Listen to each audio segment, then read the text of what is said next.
Welcome to the Causeway.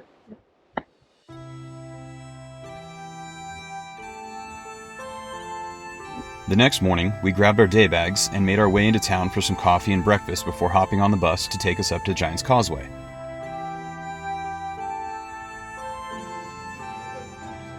Turns out, Giant's Causeway was less than 2 miles outside of town. But seeing as how we'd already been doing plenty of walking and hiking, we figured paying for a little bus fare was actually the smarter thing to do. We got there, we paid our admission, and we made our way down to the world-renowned geological formations that make up the Giant's Causeway.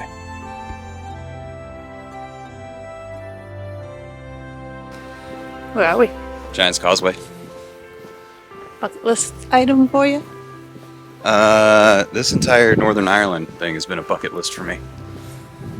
Now we're just adding memory on top of memory. Cool. Oh, we're almost there. How's the walk been down so far? Easy. Yeah, nice and paved, yeah? Yep.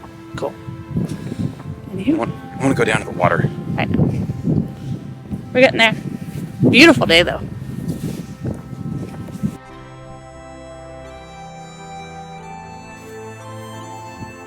The stones and pillars looked like they were carved by hand, but that's just how they were shaped underground.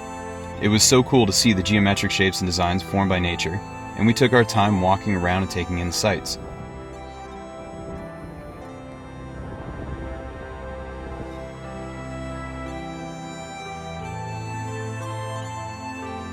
Ashley and I took off ahead and ran up a trail to see around the next point.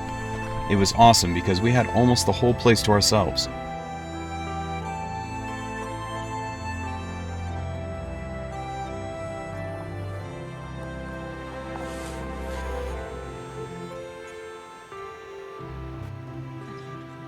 The northern coast of Ireland is breathtaking, and if you get a chance to come up here, we highly recommend you do so.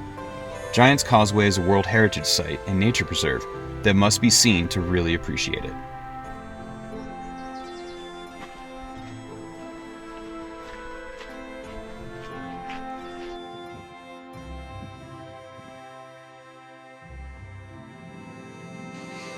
We hustled, we ran, we tried to fit in as much as we could.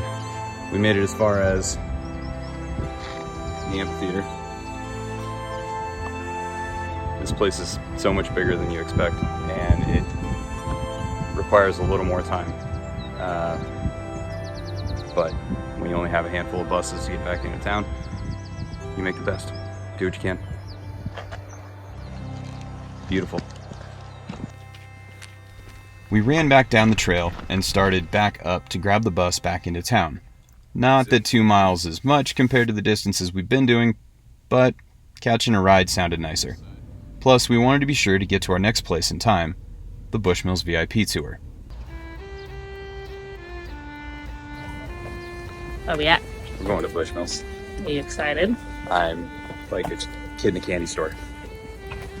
The tour guide came out to greet us and gave us the rundown of what we were about to see and do. Then he dropped a little bomb on us. No cameras or filming during the tour.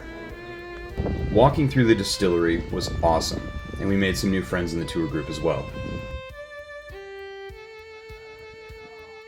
When we got to the end of the walking part of the tour, we were allowed to turn our cameras back on for the VIP portion, the whiskey flight.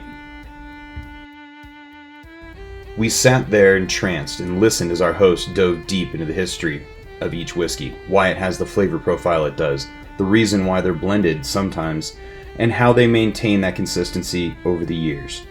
I was geeking out and truly in my happy place, sitting there surrounded by all that history and sharing a dram of my favorite whiskey in the world with my girl. We truly had an absolutely amazing time. At the end, we watched them clear the glasses away a little wistfully, and said bye to our new friends from our table and made our way into the bar to take some pictures. I got a surprise in the bar when the tour guide and the guys I had met the day prior asked me if I wanted to get a picture behind the active bar. This may seem silly, but for me it was a huge honor to be able to step back there and stand behind the Bushmills active bar with the bottles lined behind me. As you can probably tell from my face, I'm pretty stoked. Since we had just spent the better part of the entire afternoon at the distillery, it was time to head back into town and find some food and begin winding down. We played around in the gift shop on our way out and decided to come back in the morning so we could pack our bags accordingly, because we knew this extra weight was going to be with us for the next few days before our adventure home. We grabbed dinner at the very nice Bushmills Inn and sat in an alcove off the bar and enjoyed wonderful food and laughed and swapped stories about our favorite parts of the tour. Afterward, on our way back to the Airbnb, we stopped for a nightcap at our favorite little tavern, the Bush House.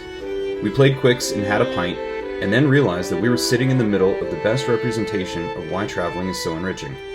In that tiny little tavern, there were 5 nations all sitting there doing the same thing, having a pint and swapping stories.